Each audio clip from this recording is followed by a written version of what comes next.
मित्रों, आप सभी जानते हैं कि भारतीय राजनीति के चिर युवा और चिर व्याकुल नेता के पीछे उन्मत्त चिरविघ्न संतोषी पार्टी किसी भी अच्छे से अच्छे अनुष्ठान में विघ्न उत्पन्न करके कैसे संतोष प्राप्त किया जा सकता है, उस प्रवृत्ति की परिचायक कांग्रेस पार्टी के साथ पता नहीं कौन सी समस्या है कि भारत का इतिहास जब जब करवट ले रहा होता है तब तब वो उस अवसर के साथ खड़े न होकर उसका बहिष्कार करते हैं।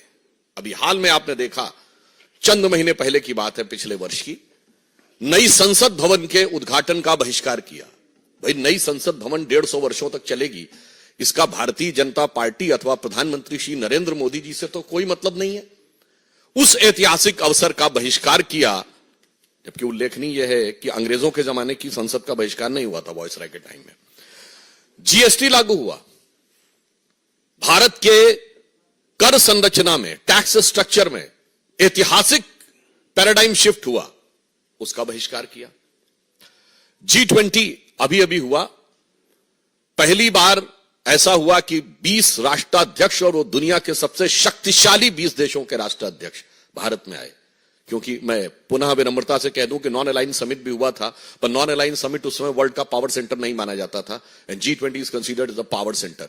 उसमें महामहिम राष्ट्रपति के द्वारा दिए गए भोज का बहिष्कार किया। अरे, भारत की शक्ति का कितना बड़ा उद्भव था।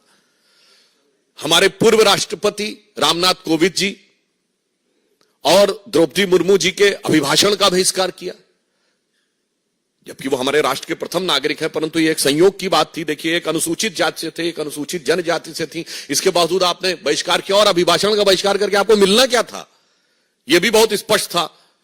याद करिए, कारगिल विजय दिवस 2004 के बाद 2009 तक नहीं होता था। क्यों कांग्रेस ने बहिष्कार किया था कारगिल विजय दिवस का? भारतीय जनता पार्टी के प्रखर प्रतिरोध के बाद आधे अधूरे मन से रस्म अदायगी के लिए 2009 के बाद शुरू किया, और अब हम उसको गर्व के साथ मनाते हैं। जब मई 1998 में पोखरण विस्फोट हुआ अटल बिहारी वाजपेयी जी की सरकार के नेतृत्व में, कांग्रेस ने 10 दिन तक बयान ही नहीं दिया, और फिर उसके बाद भी नकारात्मक प्रकार की प्रक्रियाएं, जबकि भारत ने पहली बार कहा था कि we have declared, now we have become the nuclear state. कितना बड़ा ऐतिहासिक परिवर्तन था, परंतु उसके भी ये विरोध में खड़े हो गए।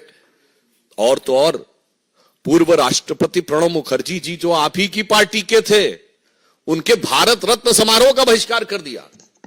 इसी बहिष्कार के चलते हुए जनता भी क्रमशः उनको सत्ता से बहिष्कृत करती चली जा रही है, परंतु उनकी बुद्धि परिष्कृत होने का नाम नहीं ले रही है। आज जब अयोध्या में श्री रामलला विराजमान की प्राण प्रतिष्ठा होने जा रही है, और उस समय एक बार पुनः कांग्रेस ने अपनी उसी प्रवृत्ति के अनुरूप, क्योंकि यह भारत के इतिहास का ऐतिहासिक पल है।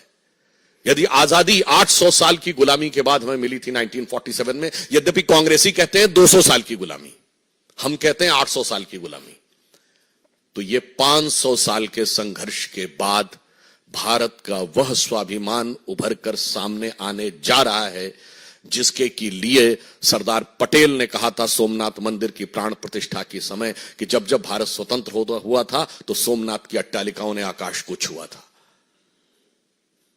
और उस अवसर पर यहां एक बात और स्पष्ट करना चाहता हूं, कांग्रेस अपनी प्रवृत्ति के अनुरूप है। मैं आप लोगों के सुलभ संज्ञान के लिए कोट करना चाहता हूं कि जब सोमनाथ मंदिर की प्राण प्रतिष्ठा हो रही थी, तो जवाहरलाल नेहरू जी ने 24 अप्रैल 1951 को जाम साहब दिग्विजय सिंह, जो कि उस समय सौराष्ट्र के प्रमुख थे, यानी like technically the chief minister, और उन्होंने जब इनवाइट किया तो नेहरू जी ने क्या लिखा था, मैं बताना चाहता हूं, इसलिए कि कांग्रेस उसी परंपरा में चली आ रही है। उन्होंने लिखा कि इस कठिन समय में समारोह के लिए मेरा दिल्ली से आना संभव नहीं है, पर आगे महत्वपूर्ण बात लिखी, इस समारोह के बारे में मैं अपने विचार साफ कर देना चाहता हूं। मैं इस पुनरुत्थानवाद से बहुत परेशान हूं। मेरे लिए बहुत कष्टकारक है कि मेरे राष्ट्रपति और मेरे कुछ मंत्री और राज प्रमुख के नाते आप, राज प्रमुख मतलब उस समय चीफ मिनिस्टर के नाते आप, सोमनाथ के इस समारोह से जुड़े हुए हैं, और मुझे लगता है कि मेरे देश की प्रकृति के अनुरूप नहीं है और इसके परिणाम अच्छे नहीं होंगे। ये 24 अप्रैल 1951, सोर्स है selected works of Jawaharlal Nehru, series 2, volume 16, part 1। बस वही तो परंपरा थी। उसके बाद इंदिरा जी के जमाने में गोरक्षक संतों पे गोलियां चली। इंदिरा जी के जमाने में 1976 में जब रूटीन खुदाई में राम मंदिर के खंभे निकल रहे थे तो वामपंथी इतिहासकारों के दबाव में रुकवा दिया गया। राजीव जी के जमाने में कार सेवकों की हत्या करने वालों का समर्थन हुआ। पीवी नरसिम्हा राव जी के जमाने में पता नहीं क्या क्या हुआ, वो आपको पता है।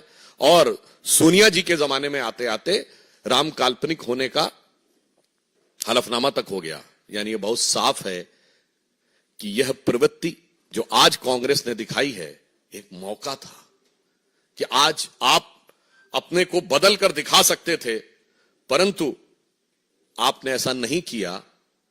परंतु मैं एक और बात स्पष्ट करना चाहता हूं, यह नेहरू की कांग्रेस है, यह गांधी की कांग्रेस नहीं है।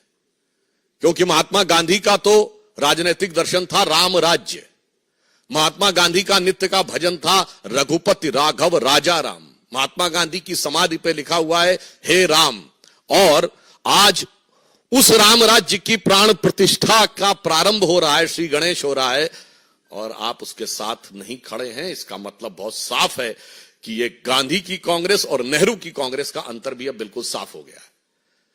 और आज इस अवसर को जो इन्होंने अपने हाथ से गंवाया है, यह कांग्रेस के अंदर का भारतीय संस्कृति, हिंदू धर्म और हिंदुत्व के प्रति जो विरोध है उसको दर्शाता है। अब बताइए इससे ज्यादा क्या होगा कि श्री राम जन्मभूमि केस में जो बाबरी मस्जिद पक्ष के पक्षकार इकबाल अंसारी थे, उनको इनवाइट किया गया है। यह हिंदू धर्म की महान उदारता के परंपरा के अनुरूप है। गोली चलाने वालों को भी इनवाइट किया गया। बताइए वो आने को तैयार हैं जो मुख्य पक्षकार थे, मगर चंद कट्टरपंथी वोटों की तिजारत की गला काट प्रतिस्पर्धा में कांग्रेस और कांग्रेस गोत्र के सारे दल, कांग्रेस की परंपरा के सारे दल आज हाहाकार मचाने को तैयार है। मतलब आपने हिंदी में कहावत सुनी होगी ना कि मुद्दई सुस्त गवाह चुस्त। यहां तो मुद्दई साथ में आके खड़ा हो गया है, मगर इसके बावजूद इन लोगों के मन में अभी भी वह लोभ दिखाई पड़ रहा है। तो मैं कह सकता हूं कि एक कहावत होती है कि राम नाम कड़वा लगे और प्यारा लागे दाम, तो दुविधा में दोनों गए, न माया मिली न राम। मैं स्पष्ट कर देना चाहता हूं, इस प्राण प्रतिष्ठा का बहिष्कार करके कांग्रेस पार्टी और कांग्रेस की परंपरा, कांग्रेस गोत्र के जितने दल हैं, उन्होंने ये स्पष्ट कर दिया है कि वो राजनीतिक दृष्टि से निष्प्राण तो होते ही जा रहे थे, अब उनकी प्रतिष्ठा भी समाप्त हो गई। श्री नरेंद्र मोदी जी के प्रति आपके मन में जो भी ईर्ष्या है, द्वेष है, इंफीरियरिटी कॉम्प्लेक्स है, उसको लेकर आप भारत के विरोध तक चले जाते थे, आज भगवान के विरोध तक चले गए। इसलिए मैं यह भी स्पष्ट करना चाहता हूं कि एक बार श्री राम जन्मभूमि ट्रस्ट ने जब इनवाइट किया था तो उन्हें सद्बुद्धि आई होती तो शायद वो अपने पूर्व कर्मों का परिष्कार करने के लिए आ जाते। वैसे कांग्रेस पार्टी के अंदर ही कई नेता इसका विरोध कर रहे हैं, क्योंकि शायद उनके मन में यह भी हो, वो जो एक पुराना भजन है ना, मैली चादर ओढ़ के तेरे द्वार पे कैसे आऊं, क्योंकि इतने पाप किए हुए हैं उन्होंने। परंतु आज उस पाप के परिमार्जन का अवसर था, वो भी आपने छोड़ दिया है। तो इसके लिए मैं रामचरितमानस की एक चौपाई कहता हूं कि आकाश से जल, मतलब जो बादल हैं, अमृत तुल्य जल क्यों ना बरसा दें। बेंत का जो वृक्ष होता है ना, उस पे फूल नहीं उगते कभी, बेंत पे फल और फूल नहीं आते, बैम्बू जिसको कहते हैं। उसी प्रकार विरंच अर्थात ब्रह्मा जी के जैसा भी आपको योग्य गुरु मिल जाए, फिर भी जो मूर्ख लोग होते हैं, इसे शब्दशः ना कहा जाए, मूर्ख लोग होते हैं, उनके हृदय में चेतना नहीं उत्पन्न होती। तो कहा गया है जदपि सुधा बरस ही जलद, फूल ही फल ही न बेद, जो गुरु मिलहि विरंचि सम मूरख हृदय नचेत। इस कारण से उनके हृदय में यह चेतना नहीं आ पा रही है। परंतु मैं अंत में पुनः स्पष्ट करना चाहता हूं कि हर ऐतिहासिक अवसर का विरोध करते करते कांग्रेस ने आज भारतीयता के श्रेष्ठतम मूल्यों के प्रतीक भगवान श्री राम के मंदिर की प्राण प्रतिष्ठा का बहिष्कार करके यह दर्शा दिया है कि उनके लिए राजनीति, और राजनीति में भी कट्टरपंथ की राजनीति, हम किसी समुदाय की बात नहीं कर रहे हैं, कट्टरपंथ की राजनीति अधिक महत्वपूर्ण है और राष्ट्र के आदर्श और प्रेरणा कम महत्वपूर्ण है। इसलिए मैं यह भी कहना चाहूंगा कि भगवान राम वो आदर्श हैं जो सभी मत संप्रदायों के लोग मानते हैं। दुनिया का सबसे बड़ा बौद्ध देश थाईलैंड का राजा टाइटल होल्ड करता है, किंग रामा द 10th। सबसे बड़ा मुस्लिम देश इंडोनेशिया में प्रतिशत के हिसाब से भारत से ज्यादा रामायण होती है, सारे पात्र मुस्लिम होते हैं। लगभग 60% देश जहां नास्तिक हैं, वहां साउथ कोरिया की लेडी मानती है कि उसका वंश परंपरा भगवान राम से है। परंतु अफसोस की बात यह है कि यहां पर जो लोग अपने को गांधी का स्वयंभू उत्तराधिकारी कहते हैं, वो इसके विरुद्ध खड़े हैं।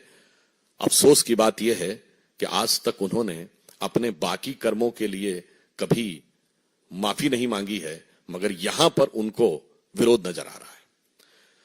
तो इसलिए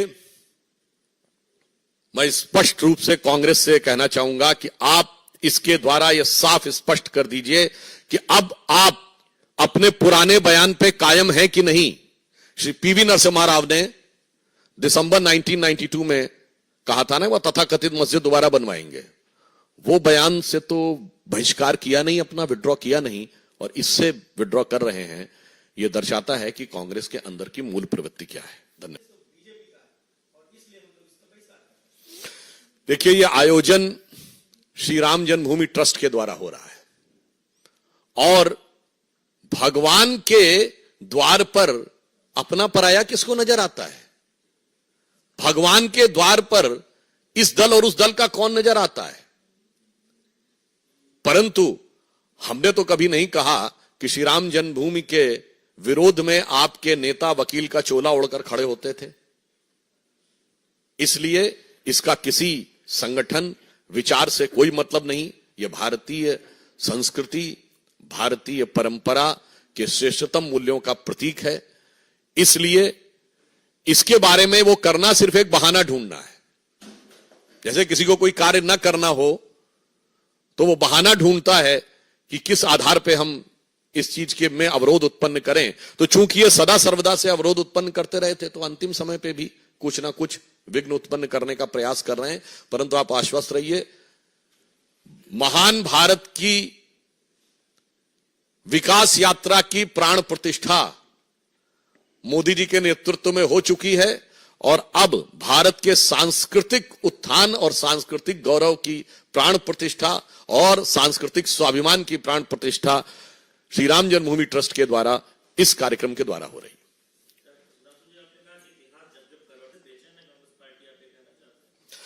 देखिए,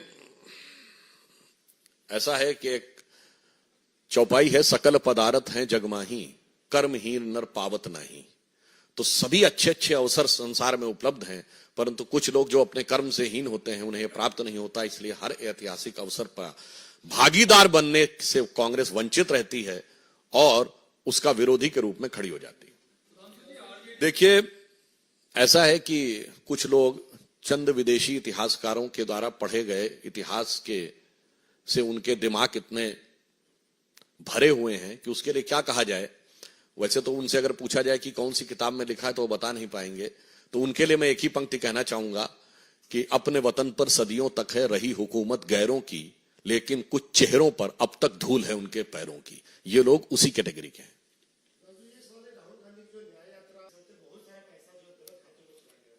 देखिए, यही तो प्रॉब्लम है। कांग्रेस सत्ता में रहे या प्रतिपक्ष में रहे, वो खातों का लिंक जो है हमेशा गलत ही होता है। यहां से दिया जाता था, पता नहीं खाते विदेश में होते थे, वहां पहुंच जाता था। वो नेशनल हेराल्ड का दिया गया हो पाउंड से खाते में पहुंच गया जाके। तो इसमें कोई आश्चर्यजनक बात नहीं है। ये तो इधर का माल उधर और उधर का माल इधर करने वाली कांग्रेस की पुरानी प्रवृत्ति के अनुरूप